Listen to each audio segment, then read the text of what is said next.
Oke, selamat sore teman-teman, DND Sydney Live. Hari ini kita ketemu lagi di episode yang keberapa nih, Sam? 1400. Ya, 1000 sekian lah.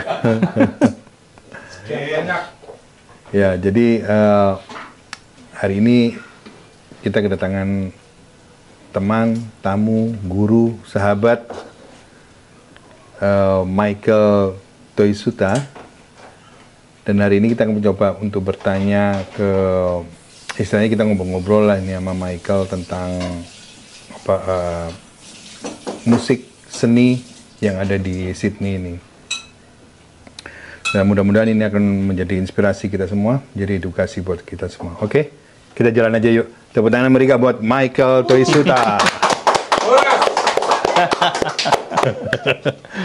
Michael, apa kabar?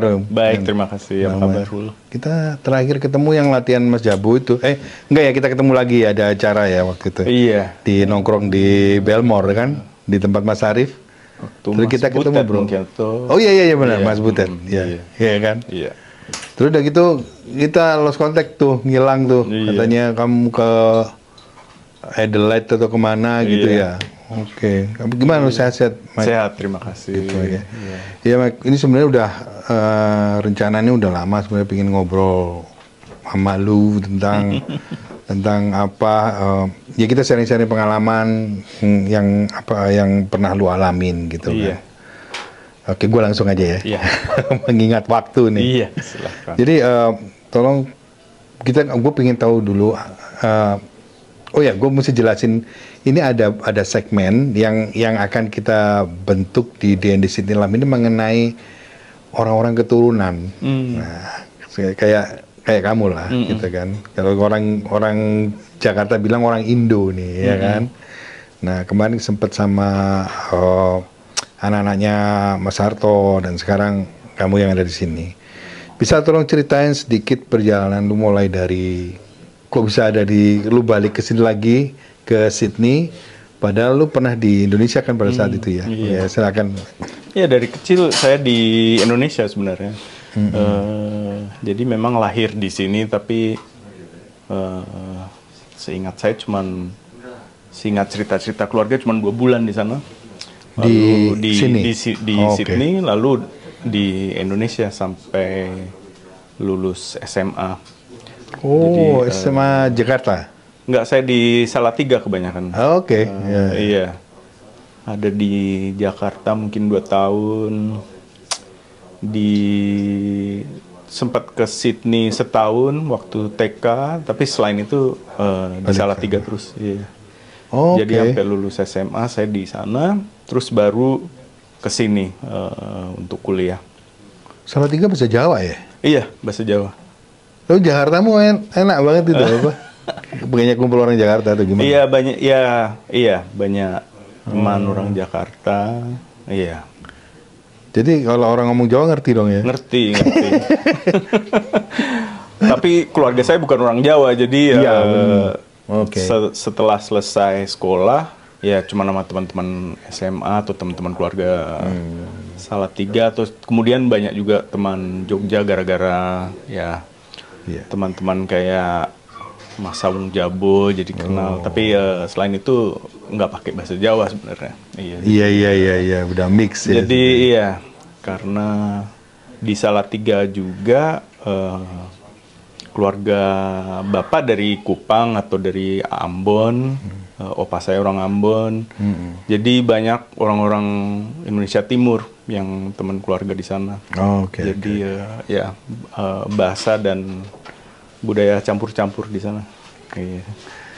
Berkesenian memang udah waktu itu udah dari SMA udah dalam hal berseni gitu ya. Musik kebetulan terutama ya. Iya, musik aja sebenarnya. Jadi di keluarga kami memang bapak senang main musik. Lalu kakak saya ada 2, kakak yang paling tua mulai les piano. Terus saya ngikut juga, tapi setelah beberapa tahun akhirnya memang gitar yang saya suka main. Dan ya musik-musik rock yang saya sukai. Jadi dari kecil emang main musik terus. Oke. Terus kok bisa ke teater gimana ceritanya itu? Ke teater tidak sengaja. Oh gitu. Jadi saya menariknya ya mungkin bukan pengalaman yang unik ya, tapi sampai lulus SMA saya nggak pernah berpikir bisa hidup sebagai seniman atau bekerja sebagai seniman untuk saya sendiri. Lalu jadi saya kuliah bidang science, lalu computer science. Tapi akhirnya selesai itu sama tante saya dibilang memang saya selalu cuma main musik aja. Saya juga nggak pernah punya komputer sampai serius main musik baru beli komputer. Oh gitu. Sama tante saya dibilang kamu coba aja sertifikat musik 6 bulan, kalau seneng terusin. Akhirnya ya memang ya kadang-kadang orang-orang di sekitar kita yang lebih tahu benar. Kita mau jalani. Akhirnya masuk jadi saya main musik, nulis lagu. Itu kecintaan saya, nulis lagu. Tapi saya nggak suka manggung, agak terlalu pemalu. Oh gitu. Kalau sekarang main musik bisa saya di panggung, tapi tapi lebih dalam konteks teater biasanya.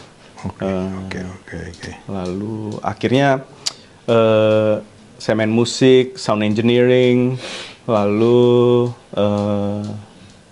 dapat kerjaan kerja di film festival untuk 2 seasons waktu itu sebagai sound engineer. Nah itu saya mulai punya teman yang gila film, jadi dapat influence itu ya. Lalu setelah itu di luar negeri waktu itu, di Eropa. Saya sempat di Scotland selama 18 bulan. Sebagai orang Australia bisa dapat working holiday visa kan di sana. Jadi saya pergi ke sana, balik ke Sydney, nyari kerjaan apa aja sih. Akhirnya dapat kerjaan teater sebagai sound engineer. Oh keren. Iya. Jadi setelah dari Scotland justru ya? Iya. Oke. Kalau seandainya kamu nggak ke Scotland pada saat itu, kira-kira ketemu nggak kamu sama orang-orang yang seperti itu di Sydney? Maksudnya yang satu frekuensi sama kamu gitu? Pergaulan saya sebelum ke Scotland orang-orang musik semua di sini. Oh, oke. Ya. Orang-orang musik. Iya. Dan udah ketemu beberapa orang komunitas Indonesia kita. Kayak Mas Arif, kayak Deva. Deva Permana, Arif Hidayat. Iya, betul. Orang-orang kayak gitu, Reza Ahmad. Oh, Reza. Iya. Mereka lagi main nih sekarang ya. Kamu udah selesai ya? Di mana? Si Reza tuh. Di mana? Sama Deva. Apa dia acara apa kemarin itu, kayak di Adelaide kalau nggak salah ya. Oke. Iya. Wow, jadi kalau kamu di teater lebih ke production-nya ya, atau kamu memang sebagai performer di? Nggak pernah sebagai performer. Pemusik pernah, tapi nggak sebagai performer. Tapi ya awalnya sound technician aja. Keren ya. Sound ya, masuk sound operating. Tapi emang naluri saya selalu sebagai seniman sih. Jadi saya selalu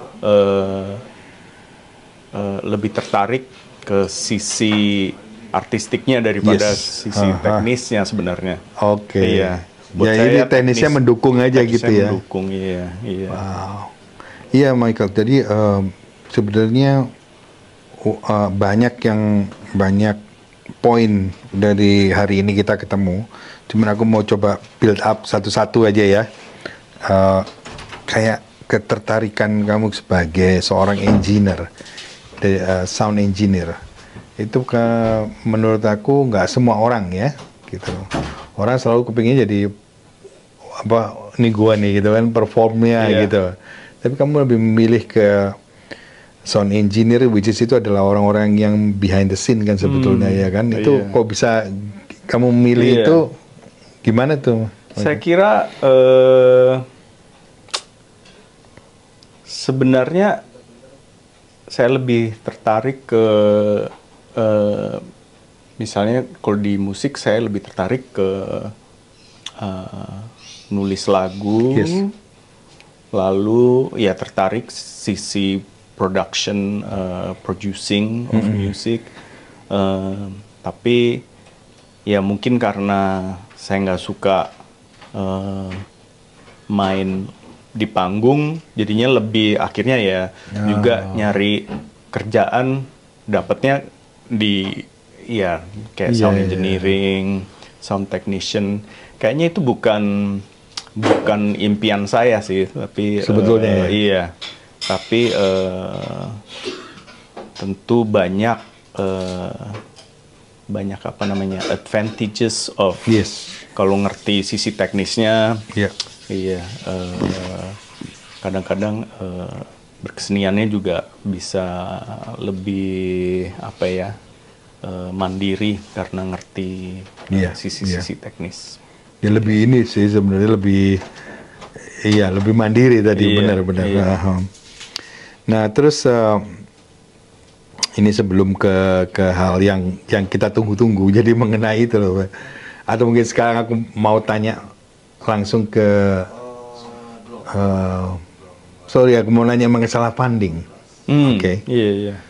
Aku ketemu beberapa seniman, teman-teman seniman di Indonesia di sini itu yang apakah itu perupa, pelukis, musisi atau apa namanya itu orang-orang teaternya, itu kadang-kadang itu mereka bisa mengajukan kepada pemerintah untuk bisa mendapatkan funding. Untuk itu prosesnya gimana, terus persyaratannya apa itu? Ini mungkin untuk teman-teman di Indonesia yang sebenarnya mereka juga udah mulai banyak yang tanya ke aku gitu loh, maksudnya apa bener loh katanya orang-orang seni di sana itu bisa disupport sama pemerintah, which is itu di Indonesia kan hampir nggak ada kan, Mayo, benar, you know lah gitu kan, susah banget di Indonesia itu. Nah terus aku juga kemarin sempat ketemu sama senior tuh kayak Mas Dadang, aku ketemu sama Mas Bram, itu Jumadi, ya kan, Mas Jabu, Mas Arif, dan banyak lah teman-teman, Margaret juga cerita sama aku bahwa pemerintah itu menyediakan fasilitas itu. Nah itu caranya gimana itu? Biar bisa engage gitu gimana? Iya, saya bukan ahli juga, tapi saya pernah ngajuin beberapa proposal dan pernah dapat satu untuk proyek dan dua untuk usaha-usaha meneruskan karya itu. Jadi pertama kali memang setelah lama main di teater, saya mulai mencari jalan untuk bisa lebih terlibat sebagai senimannya. Lalu kebetulan saya mulai kolaborasi sama Jumadi juga. Jumadi banyak bikin show wayang kontemporer, show contemporary, tapi dengan banyak influence dari wayang lah. Lalu kita mulai kerjasama beberapa kali. Lalu Jumadi punya ambisi mau main di teater, bukan cuman di dunia visual arts. Mencoba selama itu sebelumnya kebanyakan main selalu dengan visual arts gallery. Kita mau coba, dan saya juga tertarik tentu untuk main di venue theater atau di theater festival. Lalu kita kebetulan meeting beberapa kali dengan Annette Shanwo.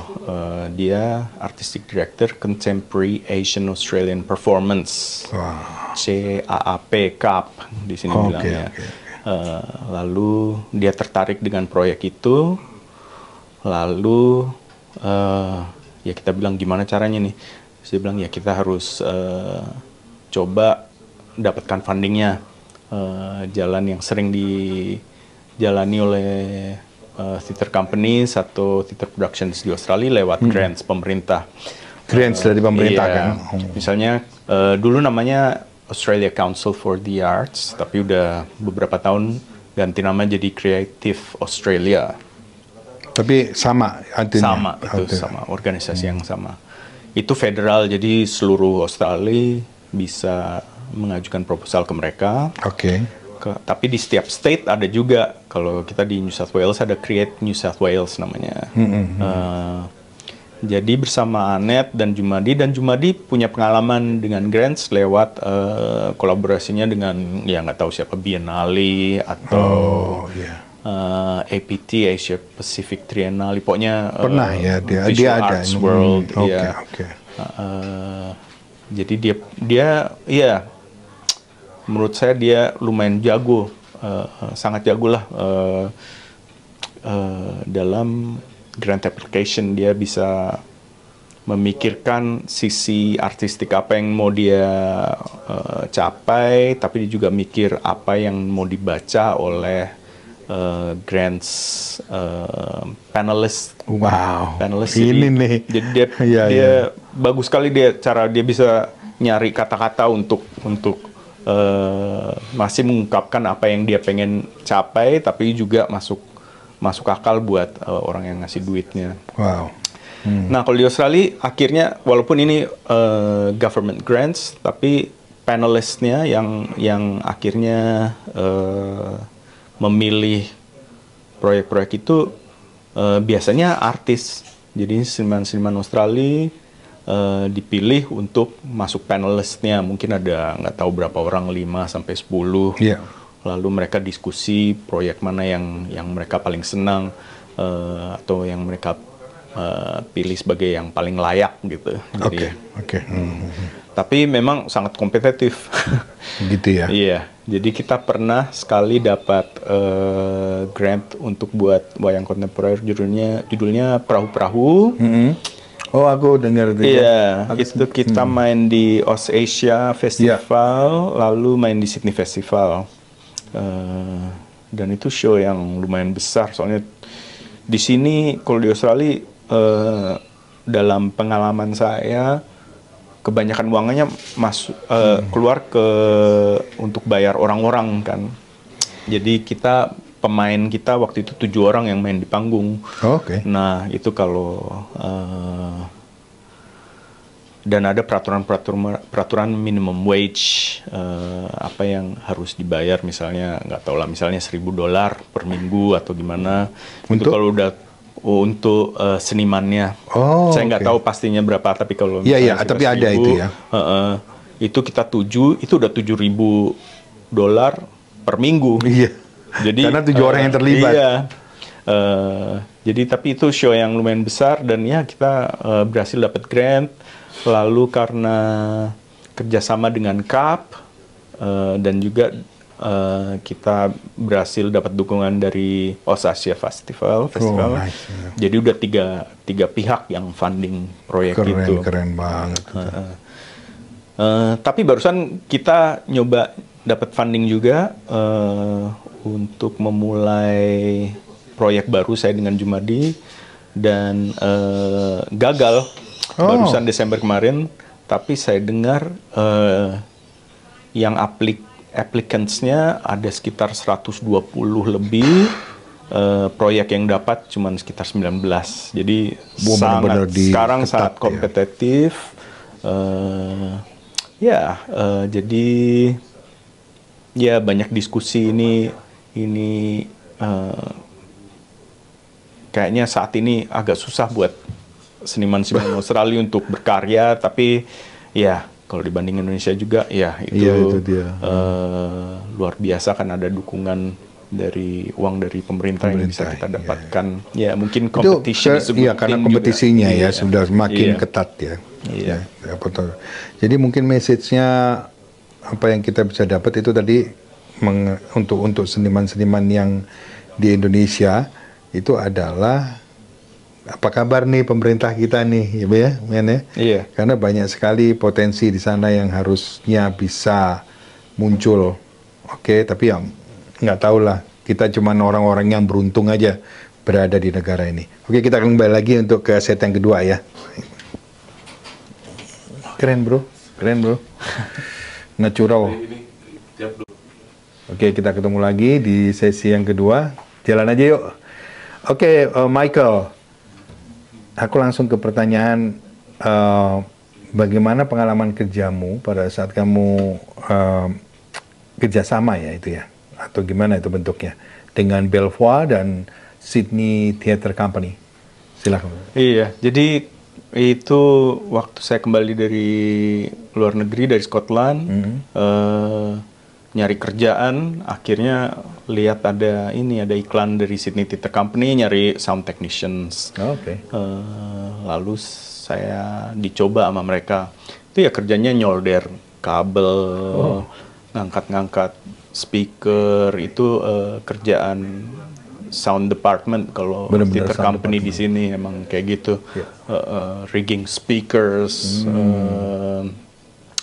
dan banyak alat-alat komunikasi, comms atau sistem-sistem pemberi tanda ke aktor kayak namanya cue lights.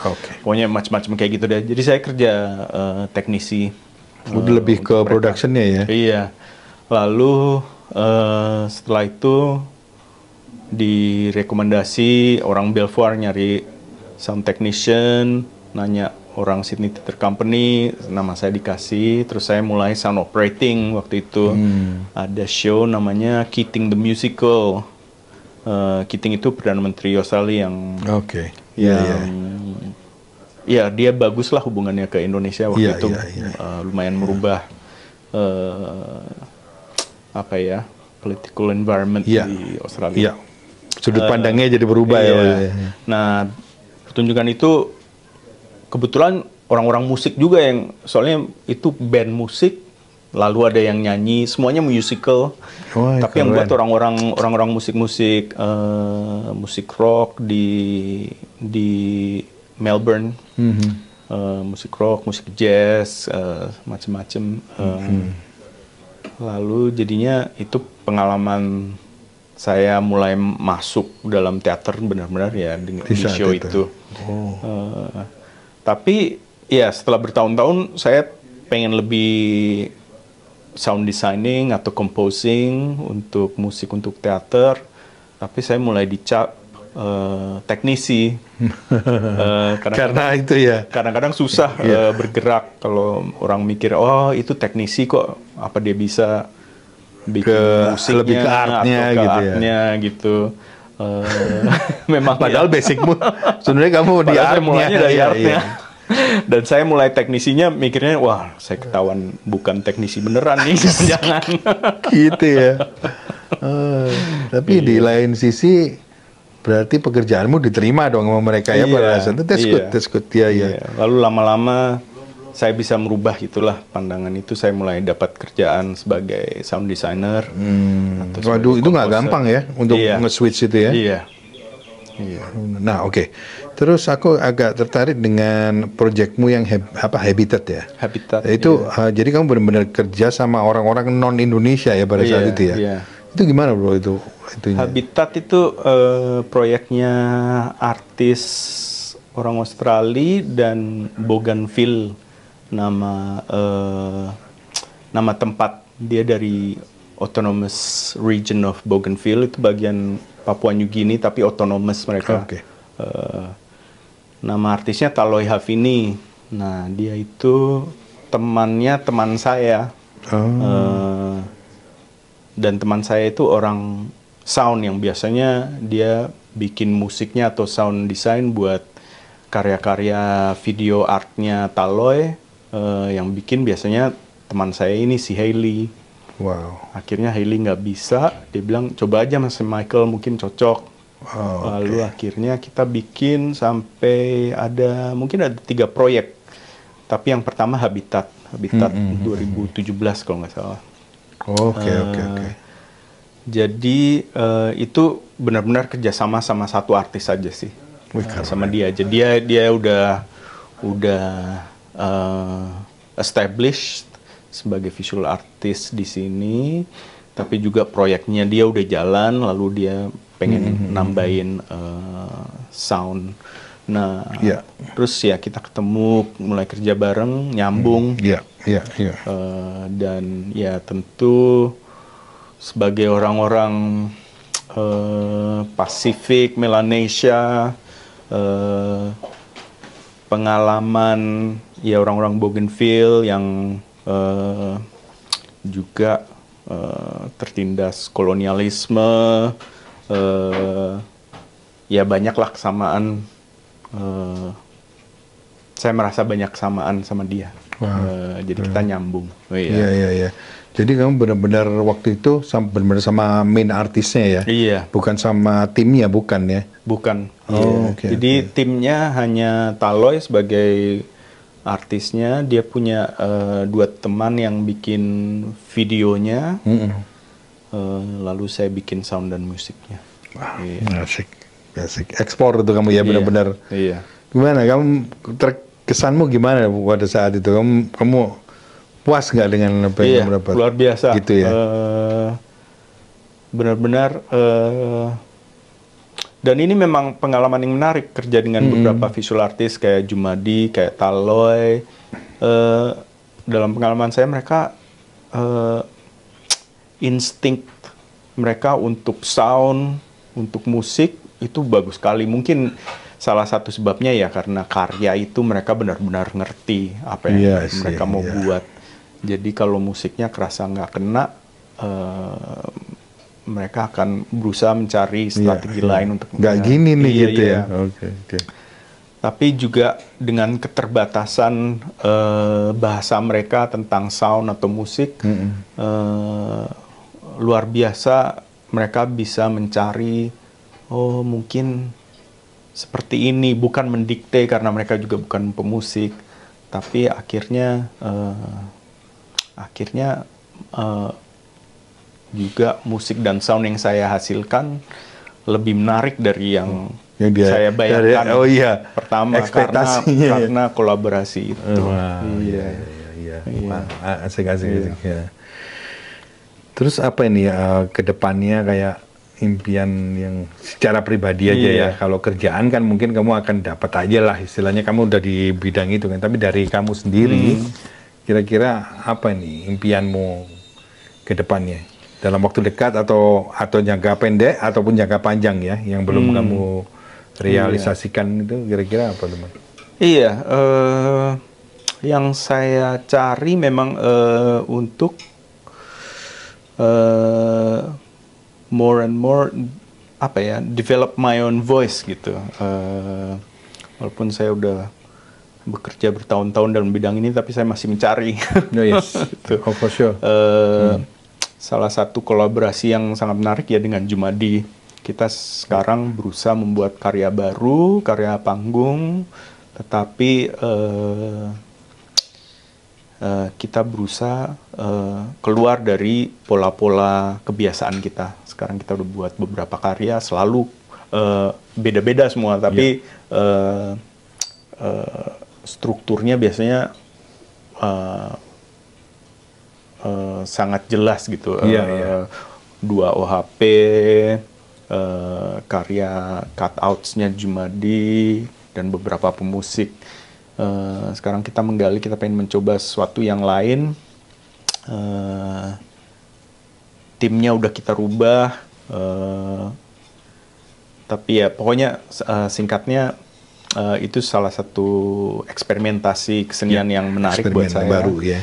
Tapi saya masih mencari lebih lagi yang apa yang pengen saya, atau hal-hal yang sangat gives me an itch. Jadi salah satunya saya pengen nulis, lebih banyak nulis. Sekarang saya lagi pelan-pelan mengembangkan naskah yang mungkin mungkin akan jadi teater, mungkin akan jadi film, saya belum tahu. Tapi itu yang saya sedang mulai proses mencari kesempatan untuk expressing certain ideas sih. Iya. Dan itu udah gimana itu? Udah kamu mulai ya? Iya. Bola salju itu udah mulai. Iya. Iya. Kayak karya-karyamu kan? Itu belum kan pastinya suatu saat harus kamu tampilkan juga kan? Iya. Entah apapun itu. Aku nggak sabar nih nunggunya ini. Karena ya kayak gitulah, Michael. Karena aku sih ngelihatnya kayak seniman-seniman ya, terutama yang ada di sini itu kan secara nggak tahu ya, aku waktu di Indonesia aku juga berkumpul dengan seniman, tapi secara kemapanan hati, kepercayaan diri, terus keteduhan gitu, itu tuh lebih yang mereka tinggal di sini nih, yang tinggal di Australia. Nah, balik ke poin yang tadi itu mengenai yang kita omongin tadi kan, bahwasanya kamu ada kayak gini kasarnya, kamu ada project, kamu datang ke government, terus kamu propose ke mereka kan, ini aku begini nih, ID-nya begini. Kalau mereka setuju ya istilahnya ya dimodalin. Kalau nggak setuju ya udah kan gitu ya. Iya. Nah, kamu tadi juga cerita bahwa si Jumadi ini juga udah mulai punya formula yang kira-kira orang government jadi berpikir gitu loh, kok menarik ini misalkan gitu. Nah, itu kira-kira kalau sedikit tips aja buat teman-teman yang baru mau menjalani hal kayak kamu sama Mas Jumadi, itu seperti apa sih yang mereka inginkan? Apakah originalitasnya atau ini Indonesia banget atau gimana? Atau mungkin nggak seorang orang Indonesia di sini ternyata dia bisa berkarya dan nuansanya menjadi kayak Eropa gitu, klasikal itu boleh dong, bisa aja kan? Iya. Oke. Iya. Jadi nggak harus yang apa ya Mas Arif, kayak tradisional Indonesia kan nggak harus begitu ya? Iya. Oke. Jadi yang pertama tentang grants di sini kayaknya nggak pernah ketutup oleh satu grants seluruh modal pertunjukan. Misalnya yang perahu-perahu, grants yang kami dapat dari pemerintah Australia itu cuma menutup sepertiga biaya membuat karya itu. Oh gitu. Jadi ya itu kenyataan ekonomi membuat karya di sini. Tapi memang tergantung besar kecilnya proyek itu. Lalu tentang teman-teman yang mau berkarya di sini, saya kira nggak masalah kalau mau buat tradisional ya bisa, mau buat kontemporeri bisa, apa saja bisa, tapi memang harus ada disiplin pengembangan karya, disiplin finding your voice, semua hal-hal basic tentang membuat seni lah. Iya. Dan ya bagusnya di Australia udah terbuka, kalaupun mau membuat karya yang seluruhnya misalnya pakai bahasa Indonesia, itu juga saya kira ada kemungkinan bisa. Oh ya? Iya. Tapi tentu kriteria ini harus ada dampaknya ke Australia juga. Misalnya perahu-perahu itu saya kira 90% untungnya memang tidak banyak menggunakan kata-kata.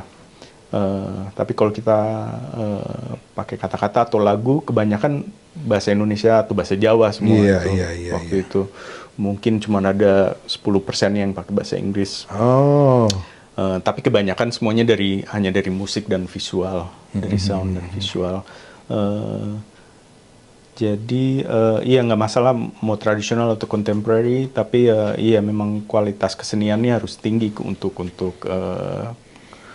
competing with the other artists here. Betul. Oke. Nah sekarang standar, aku jadi ngobrol ini dulu ya.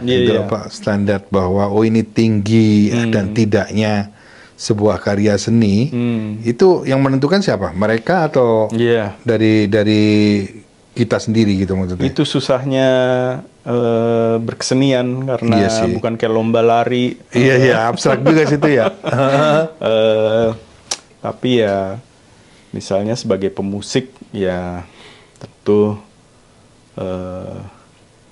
harus ngerti melodi, harus ngerti penyeteman gitar. Kalau out of tune ya kecuali memang edan hebat banget ya mungkin bisa, tapi tentu ada hal-hal teknis yang harus di cover, misalnya harus ngerti tempo, ritme segala macam. Nah kalau teater juga ya ada hal-hal yang pasti akan kerasa kalau misalnya naskahnya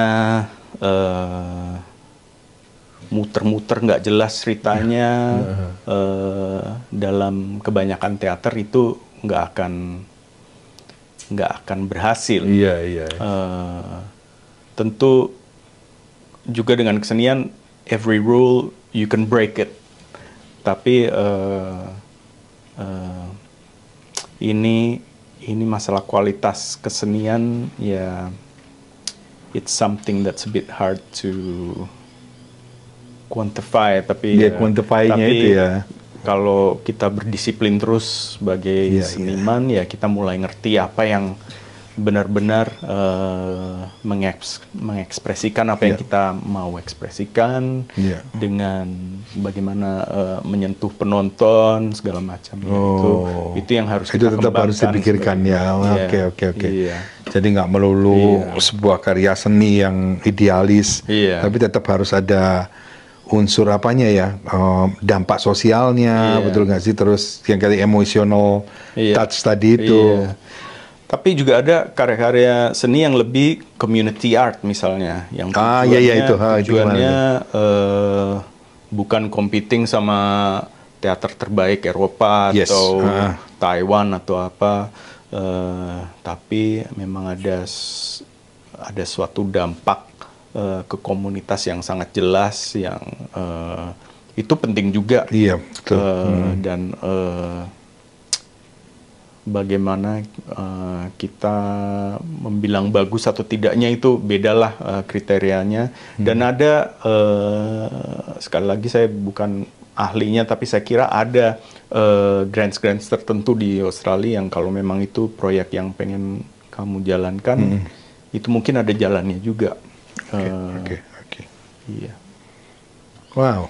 Menarik ini, semakin ini sebenarnya semakin dalam nih ya kan. Lalu kalau mau bikin organisasi misalnya, mau bikin kelompok teater Indonesia atau apa, itu ada grants lain lagi untuk organizations. Nah tapi skills untuk melakukan itu juga ya itu harus legalnya banyak di sini. Ya itu tadi balik ke ini pengetahuan juga buat kita semua teman-teman. Tapi ini tergantung dari kita menerimanya gimana, bukan untuk mengecilkan hati atau membuat besar kepala juga.